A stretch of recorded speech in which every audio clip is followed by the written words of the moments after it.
FIR देख सकते हैं आप। जी बिल्कुल बिल्कुल बिल्कुल एफआईआर देख सकते हैं जी।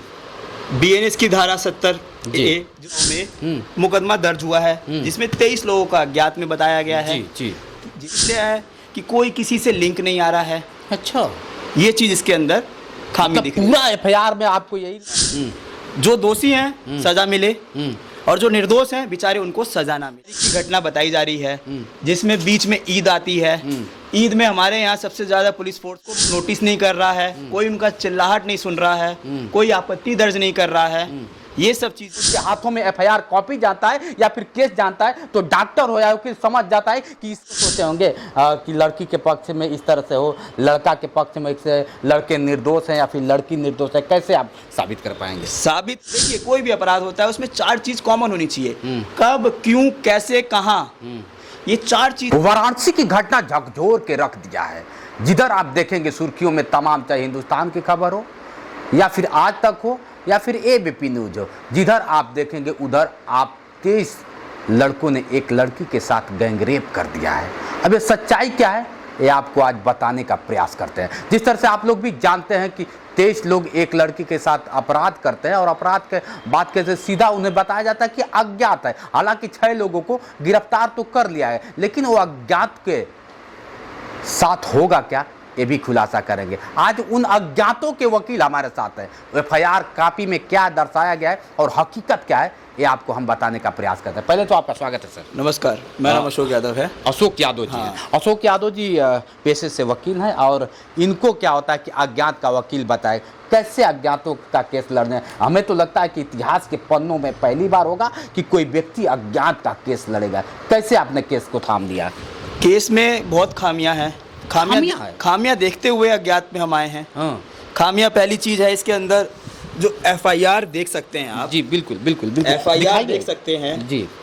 बीएनएस की धारा 70 ए जो 376 आईपीसी की धारा थी, 354, 328, 329, 340, 506 इन धाराओं में मुकदमा दर्ज हुआ है जिसमें 23 लोगों का अज्ञात में बताया गया है। जिसमें से हम जो भी अज्ञात हैं अब उनका हम पक्ष रख रहे हैं। पक्ष इसलिए रख रहे हैं कि किसी गरीब का बेटा, किसी गरीब का पति इसका मुलजिम ना बन जाए। और इसके अंदर बहुत बड़ी बड़ी खामियां इसलिए है कि कोई किसी से लिंक नहीं आ रहा है। अच्छा, ये चीज इसके अंदर खामी दिख रही है। पूरा एफआईआर में आपको यही समझ में आएगा कि सभी लड़के निर्दोष हैं, खामखा मतलब फंसाया जाए, यही कहना चाहते हैं ना आप? कहना तो हम यही चाहते हैं, लेकिन देखिए हर सिक्के के 2 पहलू होते हैं। चिट भी होता है, पट भी होता है, तभी एक सिक्का सिक्का कहलाता है। तो इसमें हम ये नहीं कह सकते कि पूरा खामी ये सब निर्दोष हैं। जो दोषी हैं सजा मिले और जो निर्दोष हैं बेचारे उनको सजा ना मिले। वकील साहब जिस तरह से सुर्खियां बटोर रहा है और बात चल रहा है, आप भी जानते हैं कि लड़की को लेके जाता है और 7 दिन कंटिन्यू उसके साथ दरिंदगी की जाती है, आप भी जानते हैं। तो क्या लगता है अन्य जगहों पे ले गया या फिर जगह जगह जो बदला गया है, उस आधार पे उस तथ्य पे आप क्या कैसे देख रहे हैं?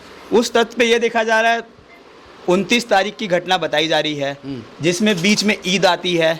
ईद में हमारे यहाँ सबसे ज्यादा पुलिस फोर्स होता है, हर सीसीटीवी हर कोने पे लगा हुआ है। उसके बाद भी एक एक बाइक पे 3-3 आदमी जा रहे हैं और 3-3 आदमी जाने के साथ साथ कोई उनको नोटिस नहीं कर रहा है, कोई उनका चिल्लाहट नहीं सुन रहा है, कोई आपत्ति दर्ज नहीं कर रहा है। ये सब चीजें इसमें देखी गई है। क्या देखा आपने? जिस तरह से एफआईआर में देखा, सुर्खियों में आपने देखा, और जिस तरह से इस एफआईआर को थाम के आप केस लड़ने की तैयारी कर रहे हैं, तो क्या सोच करते लड़ रहे हैं कि लड़के और लड़कियों पे जिस तरह से आप बता रहे हैं कि लोग 3-3 लोग गए और बता भी नहीं, सीसीटीवी कैमरे भी नहीं, लड़की को आप कैसे देखते हैं?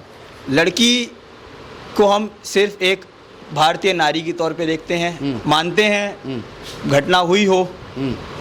देखिए हर चीज में, हर पहलू में दोनों चीज देखा जाता है, नेगेटिव भी और पॉजिटिव भी। हम ये मान सकते हैं उसके बाद घटना हुई, हम ये भी नहीं मान सकते घटना नहीं हुई। अरे तो आप जैसे वकील और जज के सामने आप जैसे लोग बहस करेंगे एफआईआर के आधार पे, तुरंत आप कहेंगे एफआईआर में दिया गया है, एफआईआर के आधार पे ही आप केस लड़ेंगे ना। ये देखिए वकील साहब तारीख पे तारीख लोग करते हैं, लेकिन वकील जैसे ही उसके हाथों में एफआईआर कॉपी जाता है या फिर केस जानता है तो डॉक्टर हो या वकील समझ जाता है कि इस केस का हल क्या होगा। ये राइट है, ये राइट है, सही है ना? सबसे पहली जो एफआईआर होती है वो लिखवाई जाती है और जो मूल कॉपी होती है वही कोर्ट में आती है और उसी में पूरा केस सीआरपीसी की 161 की धारा, 164 का बयान, उसके बाद 313 बनेगा, PW1 आएगा, PWD आएगा, ये सब आने के बाद ही केस चलते हैं। और इसमें जो है एफआईआर में कोई स्वतंत्र साक्षी नहीं है। पहली बात, अगर ये सब घटना हुई और बनारस में हाई प्रोफाइल जगह का नाम लिया गया है इस एफआईआर में, 80 घाट कहीं ये कहीं आ रहा है, कहीं आपका सिगरा आ रहा है, तो कहीं आईपी मॉल का नाम आ रहा है, तो ये सब चीजें जो आ रही हैं इस पे कहीं भी कोई भी आई विटनेस नहीं है, कोई भी सीसीटीवी फुटेज नहीं है। आप कैसे पता करेंगे? अच्छा, मतलब लड़की को जिस तरह से ले गया, लड़की के साथ दरिंदगी किया गया, जैसे आरोप आ रहा है, जैसे आप सुर्खियों में देख रहे हैं, लेकिन क्लियर नहीं हो पा रहा है अभी तक। क्लियर इसलिए नहीं हो पा रहा है कि हमारी जो विडंबना है भारत की, जो चौथा स्तंभ मीडिया कहते हैं, अच्छा, वो अफवाह फैला रहे हैं। मीडिया अफवाह फैला रही है? अफवाह ये फैला रही है कि लड़की ये है, ये काम करते हैं। कौन सा काम? क्लियर करिए, हमारे दर्शकों को क्लियर करिए, लोग जानना चाहते थे कि लड़की क्या करती है। आप तो जब एफआईआर कॉपी उठा लिए तो बताइए। लड़की क्या करती है, पढ़ती है, सबसे ज्यादा ये बताया कि इन्होंने कि लड़की ये पढ़ती हैं, और बाकी तो आप मीडिया बंधु हैं, आपको तो सब पता ही है। नहीं, खुल के बताइए। तो वहाँ पे तो लोग खोल देते हैं एकदम, कैसे जब होता है तो बताया जाता है, जज के सामने लोग कहते हैं कि कैसे सेक्स किया, कैसे कितनी बार किया, कितने देर किया। आप वकील हैं तो आप ही प्रेजेंट करेंगे कि जज साहब इनसे पूछा जाए कि कैसे रेप हुआ, किस तरह से रेप हुआ, और कैसे उठाया गया, कैसे बैठाया, सारी चीज आता है कि नहीं आता है? देखिए, वो चीज हमारा एक प्रोफेशनल एथिक्स में आता है कि हम कोई भी क्लाइंट हो, चाहे कोई अपराधी हो, चाहे कोई पीड़िता हो, चाहे कोई भी हो, उसके बारे में हम ओपनली चैलेंज नहीं करते कहीं भी। हमें छूट मिली है कि हम कोर्ट के अंदर उस बात को ओपनली खोल सकते हैं, हमें वहाँ पे अधिकार हमें मिला है। ये अधिकार सिर्फ संसद भवन, विधानसभा, विधान परिषद, राज्यसभा और कोर्ट में, ये एक ऐसा राइट है जो एक एडवोकेट, एक विधायक, एक मंत्री, एक एमएलए को मिला है। लेकिन जिस तरह से आप इस केस को हैंडल करेंगे तो क्या कुछ तो सोचे होंगे कि लड़की के पक्ष में इस तरह से हो, लड़का के पक्ष में से लड़के निर्दोष हैं या फिर लड़की निर्दोष है, कैसे आप साबित कर पाएंगे? साबित अब जो भी होगा, अब 61 और 64 के बयान पे आएगा। ये तो अभी एक एफआईआर है, अब चार्जशीट देखी जाती है, कमेंट रिपोर्ट देखी जाएगी इनकी कि थाने पे एसएचओ किस आधार पे इस केस को स्टडी कर रहे हैं। अच्छा। या किस आधार पे रिपोर्ट बना रहे हैं, क्या इनका डायरेक्शन है। जो इसमें 22-23 लोगों का नाम आया है, इन 22-23 लोगों का रोल क्या है। देखिए, कोई भी अपराध होता है उसमें 4 चीज कॉमन होनी चाहिए, कब, क्यों, कैसे, कहाँ। ये 4 चीज जब होंगी तभी एक अपराध होगा। एक मोटिव, किसी भी चीज का अपराध करने का एक मोटिव, इंटेंशन होना चाहिए क्लियर कि हम ये अपराध कर रहे हैं, क्यों कर रहे हैं, कहाँ कर रहे हैं। ये सब चीजें जब आएंगी तब जाके वो एक परफेक्ट अपराध कहलाएगा। अगर इन 4 चीजों में कोई भी एक चीज बेनिफिट डाउट्स होता है, अगर उसमें आता है तो आपका कोई चार्ज नहीं फ्रेम होता। अच्छा, हाँ, ये इसमें ग्राउंड लिया जाएगा। और ये तो अभी और एनालिसिस करने के बाद हमें पता लगेगा, और जो चार्जशीट आएगी उसके बाद और क्लियर होगा। अभी मतलब सिर्फ एफआईआर के आधार पे आप बात? हाँ, अभी सिर्फ हम एफआईआर के आधार पे बात कर रहे हैं। अभी कोई इसकी कमेंट रिपोर्ट नहीं है, अभी तक ना रिमांड भी नहीं बना है कि किस आरोपी को कौन से रिमांड में अरेस्ट किया गया है। अच्छा, जिस तरह से अज्ञात की बात आती है, नाम तरह तरह के, मैं नाम भी नहीं लेना चाहता हूँ, लेकिन जो अज्ञात है, क्या प्रदर्शित कर पाएंगे आप कि यही थे? जैसे वो कैसे पहचान पाएगी लड़की कि यही था? जैसे चारों तरफ अज्ञात, एफआईआर में भी अज्ञात दिया गया है और रिपोर्ट में अज्ञात, तो कैसे आप दर्शा पाएंगे?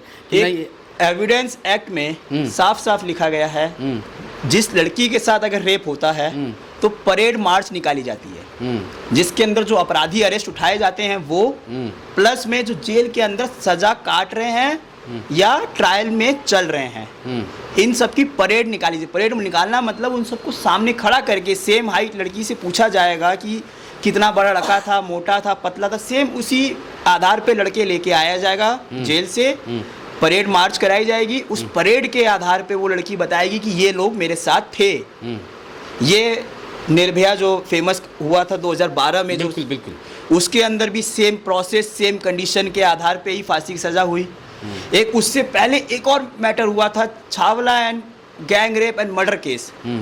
छावला के अंदर एक कोई 20 लड़की थी हिमाचल की, उसको गाड़ी से उठाया गया, उसका रेप किया गया और उसको बेरहमी से मारा गया। क्या पाया गया सुप्रीम कोर्ट में? उन लोगों को लोअर कोर्ट दिल्ली ने, सेशन कोर्ट ने फांसी सजा सुनाई, हाई कोर्ट ने फांसी सुनाया, सुप्रीम कोर्ट देन गए। सुप्रीम कोर्ट के अंदर इन्होंने पिटीशन लगाया कि साहब हमारी फांसी को आजीवन कारावास में कन्वर्ट कर दिया जाए। तब सुप्रीम कोर्ट ने ये खामियां पाई कि हमारी पुलिस व्यवस्था और जांच की व्यवस्था ऐसी इतनी जर्जर हालत में है कि वो अपराध करते हुए भी बाइज्जत बरी हो गए सबूतों के अभाव में। हम चाह रहे हैं कि एफआईआर जो है, देखिए ये एफआईआर है, बिल्कुल इसके आधार पे जांच की जाए, दोषी है उसको कड़ी से कड़ी सजा मिली जाए और जो निर्दोष है बेचारे को हम उसको न्याय मिलाए। बिल्कुल। आप भी जानते हैं कानून क्या होता है कि आपने कोई हाथ में लेके काम नहीं करता है, लेकिन जिस तरह से वकील के बातों से आप कितना सहमत है कमेंट करके बताइए। वाकई जिस तरह से आप लोग देख रहे हैं कि वाराणसी का आज जिधर देखा जाए हर तरफ सुर्खियां बटोर रहा है कि 23 लड़कों ने मिलकर एक लड़की के साथ दरिंदगी की। ये कितना सच्चाई है? जिस तरह से आए दिन लोग बताते हैं कि भारत है और भारत पुरुष प्रधान देश बताए, लेकिन महिलाओं को भी लेकर हमेशा चर्चा रहता है कि महिलाओं के साथ आए दिन गैंगरेप होता है और उनके साथ छेड़खानी होती है। लेकिन ये मुद्दा कुछ अलग है, इसलिए अलग है कि प्रधानमंत्री, देश के प्रधानमंत्री के संसदीय क्षेत्र में ऐसा मामला, हालांकि पक्ष विपक्ष दोनों लोग हैं और दोनों लोग का बयान आप लोग भी देख रहे हैं। अब इनके बातों से कितना सहमत है कमेंट करके बताइए। आज के लिए इतना ही। बने रहे वीडियो के साथ, मैं हूं जितेंद्र और आप देख रहे थे जोश एक्सप्रेस। नमस्कार।